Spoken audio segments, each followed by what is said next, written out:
And it's just basketball. At the end of the day, it's just basketball. Like and subscribe.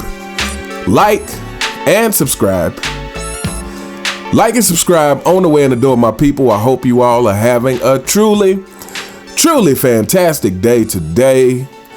We are going to get to the super thanks from last week on this video. And as usual, the topic of the video comes from one of the super thanks. Shout out to Snug Chamberlain 9986. Without further ado, let's go ahead and get into this. This is coming from my D Wade says he was coming for Michael Jordan if he didn't get injured video. Shout out to @SwanDaily with this $2 super thanks. He says, why do you think Clutch Sports is so successful with their phone calls? Do you think it's bribery, physical intimidation, or some other means? I find it pretty amazing that they are able to control the mainstream media so well. I think it's the second reason. I find it hard to believe that many multimillionaires are that swayed by a smallest amount of cash. To be honest, I think it's because this whole thing is bigger than the NBA. Obviously, I feel like Commissioner Voldemort has a big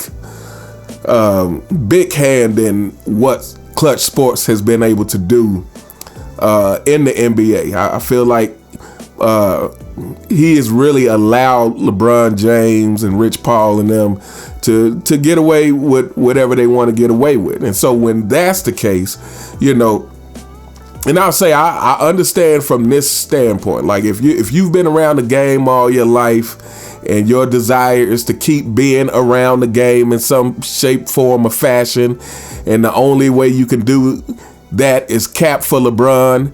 And it's funny because, even like with this whole Keyshawn Johnson thing that happened between him and Kevin Durant, I agree with Keyshawn Johnson absolutely that, hey, Paul Pierce could have joined that 73-9 Warriors and they would have been champions as well. However, it is very interesting that all of these members of the CFL like Keyshawn Johnson can be so lucid when it comes to other players, can see it so clearly when it comes to other players, but somehow he's never said anything about anything like that about LeBron James. He's never said, even with Carmelo Anthony coming out and saying, hey, I would have been the fourth member. It would have been a big four.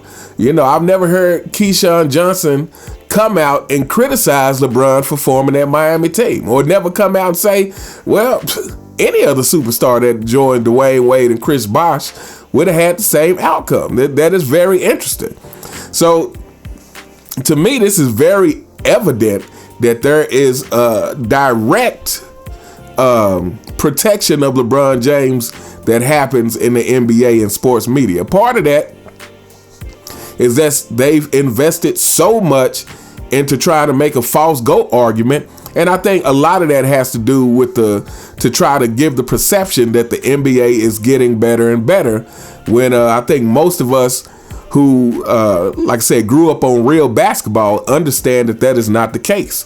Again, you cannot tell me these players are more skilled if they're not playing under the same circumstances, if they're not playing under the same physicality. So, I think what Clutch has been able to do is the result of, again, Commissioner Voldemort, but is a result of the NBA trying to form this false narrative for LeBron James, and is a result of, well, I'll say this as well. When you are doing low integrity stuff, the best thing that you can do is cap for people who are also doing low integrity stuff, because that kind of validates you. And I'm more talking about Commissioner Voldemort with all this, stuff he's been doing in the NBA. Again, basically showing the fans that they don't matter. And so, the best way that you can do that is co-signing someone else who has that same low integrity. So yeah, obviously LeBron James and Clutch Sports couldn't get away with this if it wasn't the people at the top allowing this to happen, and I think they're allowing it to happen again because is part of it is helping create this fake narrative that the NBA, this fake illusion that the NBA is getting better and better, and part of it again is that need to try to replace that same excitement that one person, fanboys, one person bought all of this excitement to the NBA. One person bought this hurricane of competitiveness and took it global and is responsible for all these players making this money. It's one person, but they've been trying to replace that feeling since Michael Jordan left, and they've been trying to do it by any means necessary. And unfortunately, it's just gotten to the point to, like I said, there's so much money involved to where I feel like when you are just strictly chasing money, the integrity goes out the window. Like if you don't have any understanding for some sort of loyalty to the people who help you get where you are, then, you know, to me, it's a sinking ship. But anyway, long story short, Clutch Sports wouldn't be able to get away with this without the people at the top allowing it to happen. And I think they're allowing it to happen basically to keep this fake perception that the NBA is getting better and better. But anyway, shout out to @SwanDaily. Thank you so much for the $2 super thanks. Thank you so much for your continued support. Next up, this is coming from my Carmelo Anthony. Says he did not want to be the fourth option for LeBron James. Shout out to @G the Great One with the $2 super thanks. He says, so LeBron tried to team up with 4 of the top 5 draft picks from his class. Wow, he really doesn't have any integrity. This is the same guy who stands complaining about the 2017 and 2018 Warriors. Him and his stands can kick rocks. That would have been a super duper team. Imagine Jordan teaming up with Hakeem, Barkley, and Sam Perkins in 1991. Just the thought of it is crazy. That is facts. I mean, just the thought of this is just completely ridiculous.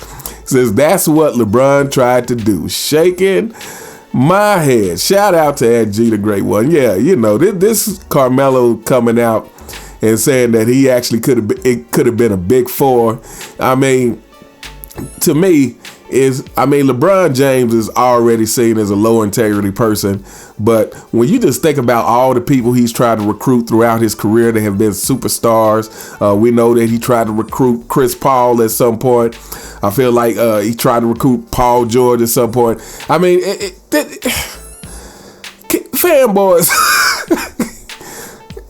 I have to say it. You are ridiculous, and so is your king. Your king is ridiculous. And so are you. I mean, it's like just the thought of that sounds crazy, but like this is the era where we live in. And I'll say this. I always put Kevin Durant in that same boat because I absolutely believe that move was just as horrible as LeBron James' move. But I will say this. I do believe it is karma on LeBron James. I feel like you opened the door for that. So if anybody should have no complaints, it should be LeBron James. Like, I don't want to hear about it. And you fanboys, I don't want to hear about it. I don't want to hear about Kevin Durant anything because your king opened that door. But anyway, shout out to @G the Great One with the $2 super thanks. Thank you so much for your continued support. Next up, shout out to at the Super Freak with the $5 super thanks. This is coming from my D Wade. Says he was coming for Michael Jordan if he didn't get injured video. And he says, I thought D Wade was more gifted athletically than Kobe. The difference was Kobe's work ethic and mental toughness. Yeah, for sure on the work ethic and mental toughness. Now, I don't know if I would say he was actually more gifted than Kobe. I think they were gifted athletically in different ways. Because to be honest, even though Kobe was obviously nowhere near in the athletic realm of Mike, his build was more similar to Mike's, much more so than D Wade, which is what I think allowed Kobe to put in that hard work and still be able to pull off a lot of Michael Jordan's moves, is because his stature was actually a lot more like Mike's than D Wade. You know, D Wade was kind of stocky. I thought D Wade maybe had some more explosiveness to him than Kobe, but yeah, I think they were athletically gifted in different ways. Because actually, when I go back and watch some of D Wade's highlights, they are not as impressive as I remember them being in the moment when I was watching them in real time. And it's funny because that's kind of one of the things I was thinking. I was like, D Wade isn't as athletic as I remember him being. You know, they called him Flash, like I said. You know, he obviously had that quickness. He was explosive. But I think Kobe had some different athletic abilities that D Wade didn't have, including just how he was built. But anyway, I'm not necessarily agreeing or disagreeing with that. But shout out to F the Super Freak. Thanks so much for the $5 super thanks. Thank you so much for supporting the channel. And next up, shout out to @SnugChamberlain9986, and the title of the video comes from one of his 3 questions, and this is coming from the Michael Jordan interview, exposes LeBron James and his weak mentality. And he says, thanks, great content, my guy, as usual. Shout out to you and the rest of the truth speakers that's keeping it real of this GOAT case. I've got 3 points I'd like your insight on. Number 1, he says, Michael Jordan had a quote that said, to be successful, you have to be selfish or else you never achieve. And once you get to your highest level, then you have to be unselfish. My question is, what do you think this means in terms of the basketball court? And do you think this is something LeBron James, the fanboy king, hasn't grasped the concept of? Well, let me go ahead and say this off the top. LeBron James hasn't grasped the concept of anything that Michael Jordan has ever done or stood for in his career. LeBron James is a politician. Like, he knows the words to say. He even knows that Michael Jordan does this, but LeBron James himself does not really understand what it means to actually do these things. Let me start by saying that. But what I think he meant by that, and I think it extends beyond the basketball court.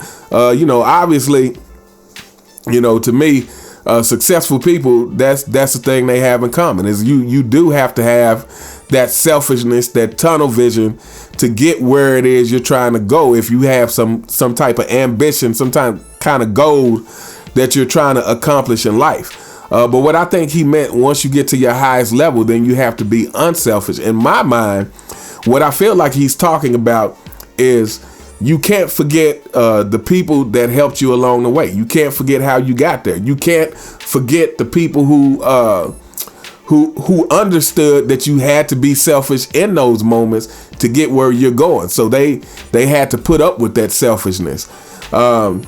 So yeah, to me, that's a lot of things. And I would say this, I feel like a lot of successful people can tend to forget that, because, the fact of the matter is you do have to work hard to be successful. But in most cases, I would say 80 to 90% of cases, maybe it's even higher than that, somebody helped you along the way. In other words, you put in the work, but unless someone comes along, and either provides you an opportunity, or there's usually someone who's giving you advice on something. But normally successful people had some people helping them along the way. Again, obviously that means nothing if you aren't putting in the work yourself. But yeah, so I feel like a lot of times people get successful and often forget the people that helped them get there. And that's because you do have this selfishness, and it feels good to think that, oh, I did all of this on my own. But, if you're thinking about Michael Jordan, even in basketball, the fact that he went to college and had coaches like Dean Smith, and Michael Jordan talks about Dean Smith all the time. We know he felt like that was a very developmental stage in his basketball career. Learning how to be coachable, learning about how to play team ball. And so, yeah, there's normally people, even the most driven people, there's normally some people who are helping you along the way. So, as it pertains to even on the court, his teammates all talk about, how tough it is to be a teammate of Michael Jordan because he never lets you off the hook. Well, we're going to be getting to, I just did an interview from Michael Jordan. Obviously, this is coming from that video. But we're going to be doing some more sound bites of Michael Jordan in interviews. And the thing is, he may be selfish in practice because he wants to win. But Michael Jordan heaps praise on his teammates all the time. This is something that you fanboys cannot deny about Michael Jordan. Just go listen to a lot of Michael Jordan press conferences, and he's heaping praise on Scottie Pippen. He's heaping praise on the rest of the team. And I think this is part of what he's talking about. It's like you have to be selfish when you but once you get to the top, like you cannot forget the people who helped you get there. You still have to be reachable. You still have to be grounded. You still have to be down to earth. And this is something that LeBron James doesn't know anything about. This is something that Commissioner Voldemort doesn't know anything about, and that the NBA as a whole has totally forgotten because they've forgotten about the fans. And again, to me, it's going to be really curious to see, over the next several years what this NBA morphs into, because I'm starting to feel like it's going to get a lot worse before it gets better, if the roof doesn't cave in completely on the NBA. But again, we laugh over here because it's nothing we the fans can do about it. We're not in control. So, my thing is like, I'm going to laugh at the ridiculousness. But when you think about how ridiculous next season is going to be with the Lakers and with JJ Redick being the coach of the Lakers, JJ Redick being the coach of a storied franchise, first of all, I'm just going to say this. I have a problem with a guy who doesn't have respect for the players of the past and for the eras of the past, even being put in that position anyway. Period. I have a problem with that. And then, like I said, and then we got LeBron James. We got Bronny Jr., who's on the Lakers, who's no doubt at least going to see enough playing time to have said that him and Adair played together. that is no doubt going to happen. No matter if he's in the G League, at some point next season, it is going to happen that they are on the court together in a Lakers uniform, just so the NBA and the Lakers can help the Deer fulfill this ridiculous fantasy about playing. And again, this whole thing is about, to me, this whole thing is about LeBron's legacy and about gaining more praise for LeBron. Again, because this is all we've been seeing since this thing has happened. This is the only thing that they've been using to justify this happening. They're saying, oh, well, LeBron is one of the greatest players, and if he wants to play with his son, this is completely ridiculous. Like, if this is what you have to say over and over on mainstream media to justify why somebody has had an NBA position handed to them, then yeah, like I said, people, it's going to get a whole lot worse before it gets better. Next year is probably the beginning of another downslide in the quality of the game. Obviously, it has to be. But anyway, let's move on to the second question. He says, to settle the GOAT debate once and for all, even though I thought it was never a debate to begin with, I've noticed the Deer, the fake GOAT, the fraud LeBron has more and more compilation videos coming out, not so in a good way, whether it's traveling, throwing the ball away, not playing defense. I mean, it goes on and on. But the biggest problem I have with it is him lying and lying for no reason in front of millions of people, Like the ESPYs, for example, lying about the Malcolm X book, lying about watching a soccer team, lying about the foot injury, talking about the LeBron James doctor of feet. Just sounds completely ridiculous in your voice. But what do you think this does? What do you think? Does this further the argument that this guy doesn't belong nowhere near a GOAT debate? At this point, I really can't say it's like to me at this point. If anybody actually thinks this guy is in the GOAT debate, like, you are either willfully ignorant or just don't know anything about. Forget basketball. Don't know anything about sports at all. Because really, this is what this comes down to. This is like about all sports. Like, the basis of sports is competition. And this guy has proved that he is trying to avoid competition at every angle. This is what he's proved. And he's, the super duper front runner. And I would say this, I don't know if him having more compilation videos coming out, which is completely ridiculous, right? For somebody that's supposedly supposed to be in the GOAT conversation, right? I mean, can you imagine? Well, you don't have to imagine, because this is the times we're living in. That somebody supposed to be in a GOAT conversation has flopping compilations, has traveling compilations, has compilations of him not getting back on defense, has compilations of him whining, has compilations of him lying. This is completely ridiculous. But, to me, it really all comes down to the eye test. Again, at the end of the day, I still watch reaction videos from these younger kids, and it rarely ever fails. I was just watching one the other day, and maybe about a week ago, and this young kid, he comes on the channel and he's talking about how he's a LeBron fan, and he says, he recognizes the greatness of Michael Jordan, but he's like, hey, I'm of this generation. Like, LeBron is my guy, basically. And he's watching the Historic Bulls mixtape, which most of them start off watching. And within the first 3 to 4 minutes, this kid goes, it's no way LeBron is better than this guy. Just in the first 3 to 4 minutes of the video, he says, it's no way LeBron is better than this guy. And so this is what I mean. Like, we can talk about the stats, we can talk about accolades, we can talk about whatever it is you fanboys want to talk about. But at the end of the day, all you got to do is look at how they play basketball, and you would know that LeBron James does not belong in the same sentence as Michael Jordan. He doesn't belong in the same sentence as a lot of the greats. But Michael Jordan, LeBron James is at least 9 spaces away from Michael Jordan. He's not in the top 10.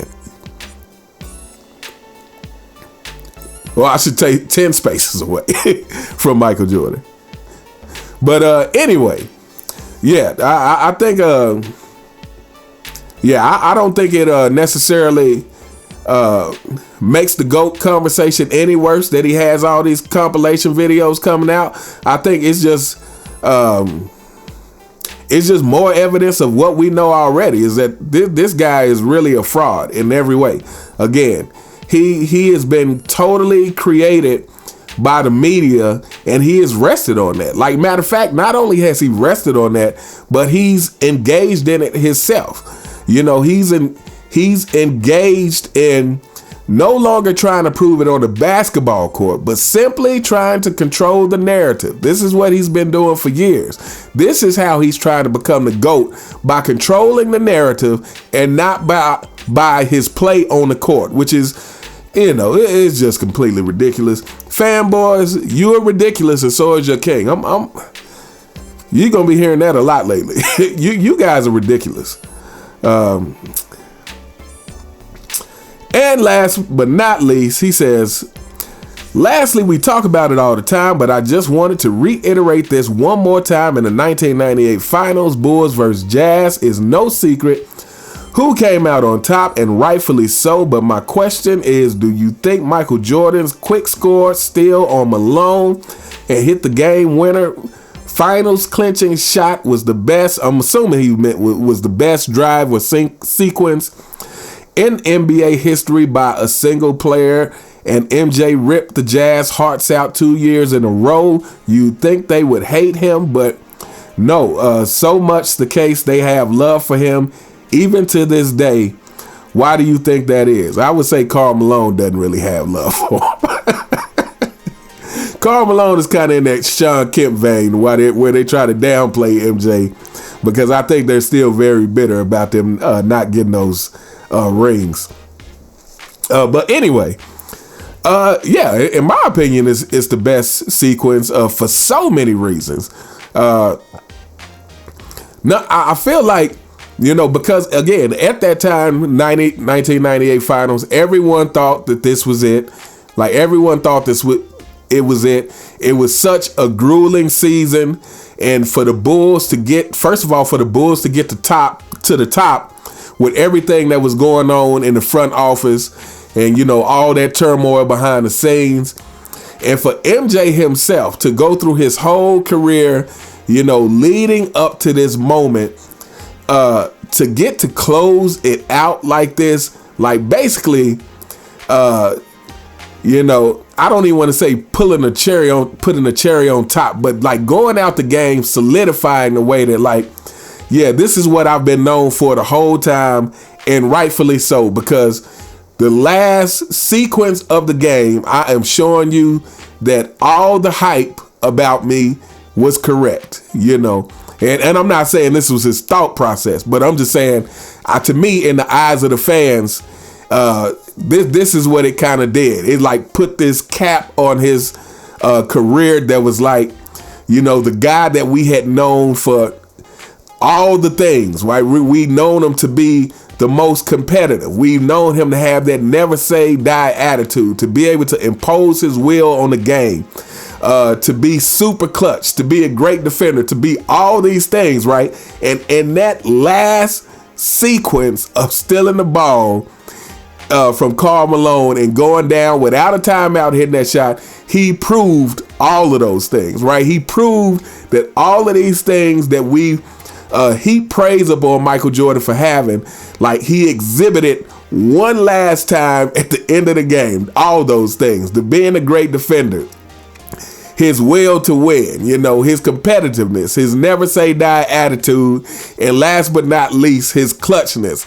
He proved it all in that last sequence one more time for the fans. And that was the other thing, is that, and again, when Michael Jordan played, those of you who were fans of Michael Jordan felt like that he was playing for us, because Michael Jordan said as much, that, he plays for the fans. He plays 82 games for the fans who spend their hard-earned money. So that was, to me, that is what made that the greatest sequence in sports history, is all those things together. And so, yeah, for me. Now, as far as you saying they still have love for him, to me, Michael Jordan is the most loved athlete for those very reasons, because of his competitiveness, because of how he elevated the game, because of his ability to impose his will. And so, in a lot of ways, he's probably the most loved and hated athlete, I'll say, in the sports arena, not by the fans, but in the sports arena, because during the 90s, he stopped so many people from getting rings. The rivalry with the Knicks and Spike Lee, that we watch is like, I'm sure the Knicks fans probably couldn't stand Michael Jordan, but at the same time, you have to love and respect the guy just for how hard he played the game. So I think Michael Jordan is the only person who, to me, is on that level, to where even the rivalries, even the teams that he was rivalries against, still had to have that love for him, because you just could not deny his will. You couldn't deny how much he loved the game. You couldn't deny that this guy just didn't have any quit in him. And I'm going to say this, they tried to, I think Steve Kerr tried to compare Steph Curry to Michael Jordan in that aspect. And no, I hate to see it. Steph Curry's not on that level. I think Steph Curry is loved in a lot of arenas because he's an exciting player, or at least was an exciting player to me. I could never see him shoot a three again. I would be okay. I'm like three'd out. I'm tired of seeing the whole NBA shoot threes. But to me, Steph Curry, especially when he was first coming in the league, his first several years in the league, he was an exciting player, and I think he had a similar effect that people embraced him for, being an extraordinary talent, for having that ability. But it's not like Mike. It's not the same thing. It's not where people have that respect for you because they know you're a killer, but people have that respect because they know that it's no quit in you. It's like you love him and hate him. You hate him because he keeps on putting the dagger in your team's heart, but you love him because even though he's putting the dagger in your team's heart, you gotta respect like that man. Whenever this guy's against the ropes, he just doesn't know how to quit. Like whenever he's against the ropes, I don't even think he knows he's against the ropes because he just doesn't even have that underdog mentality. Like he always thinks he can win, and so you have to respect that. And I think that's why Michael Jordan is so respected and loved by people who is so respected and loved even by people who he is denied championships, even by the fans of people who he is denied championships. I think people just have to respect that that everything that is Michael Jordan. And I'm gonna say this again. To me, if you do respect everything that is Michael Jordan, there is no way you can have respect for LeBron James. But anyway, we are gonna hold up here. Let me know what you guys think in the comments about any of the things that we talked about today. And